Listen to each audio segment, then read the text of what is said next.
तर भावांनो नमस्कार. आणि मी आहे आता अहमदाबाद रिंग रोडला एअरपोर्ट. माझ्यापासून मी त्या रोडला जात होतो. एअरपोर्ट तिथनं 9 किलोमीटर. पण जिथं आपलं जे विमान लँडिंग होतं आहे म्हणजे उतरायला असं पुढं जातं आहे खाली स्थळावर, ते बघा विमानं सगळी एक लाईनमध्ये वरल्यावर म्हणजे हवेमध्ये उभा आहेत. बघा त्याची लाईट दिसते तुम्हाला जबरदस्त, ती पांढरी लाईट आहे बघा. त्याच्या पाठीमागं पण एक विमान उभा आहे आणि त्याच्या पाठीमागे एक आहे. जवळजवळ असे मी बघितलेले विमानं 5 होते असे, म्हणजे लाईनमध्ये अंतर टाकून उभा आहेत बघा सगळे. हे पुढं उतरलं आणि ते लँड झालं, खाली उतरलं, दुसरं पुन्हा मागणं जातं आहे, तोपर्यंत त्या पाठीमागच्या तिथंच थांबायचं. मग एवढी शिस्त असून पण आपलं एअर इंडियाचं विमान असं म्हणजे खराब कसं काय झालं, क्रॅश कसं काय झालं? कारण असं व्हायला नाही पाहिजे होतं. भरपूर देशवासियांचा जीव गेला आहे आणि हेच आहे ते अहमदाबादचं ठिकाण. आणि ते बघा, ते लाईट चमकती बघा. आणि ते तिथंच हे म्हणजे आपलं उतरायचं त्याचं विमानाचं जागा एअरपोर्ट. आणि मी टोल नाक्यावर आहे आता. तिथं टोल नाका पास करून तुम्ही बघू शकता बघा, हे जे आता खाली मुंडकं घातले बघा त्याने उतरायला. त्याचं एअरपोर्ट तिथंच आहे उतरायचं ते. मग मला एकच म्हणायचं आहे की हे झालं ते लय दुःखद झालेलं आहे. आपल्या सर्व देशवासियांना ज्या मृत्यू झालेल्या यांना भावपूर्ण श्रद्धांजली. आणि बघा तेव्हा ते विमान उतरतं आहे खाली. आणि झालेली घटना ही जवळच झालेली इथं.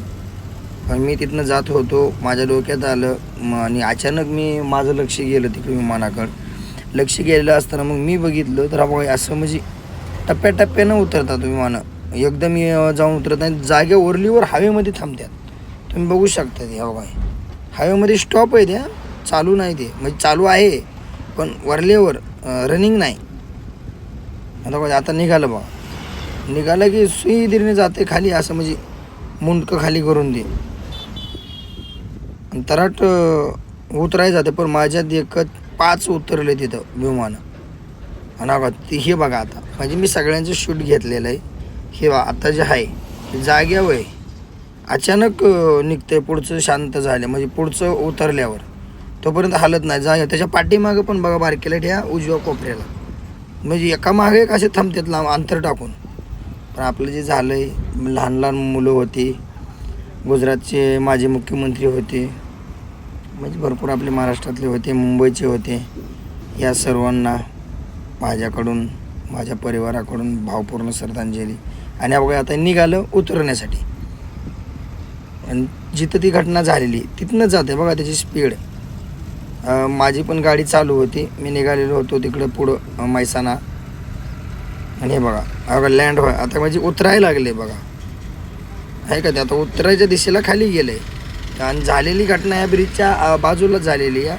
ही आहे नरोड्याचा ब्रिज, त्याच्या बाजूलाच झाली. तरी सर्वांनी काळजी घ्यावी. आणि झाले ही घटना आता वापस येणार नाही, त्यांना सर्वांना भावपूर्ण श्रद्धांजली. हे बघा. आणि हे आहे गांधीनगरचा चौक मेन. आणि असं ब्रिज बनवायचं चालू आहे बघा तिथं. तर चला.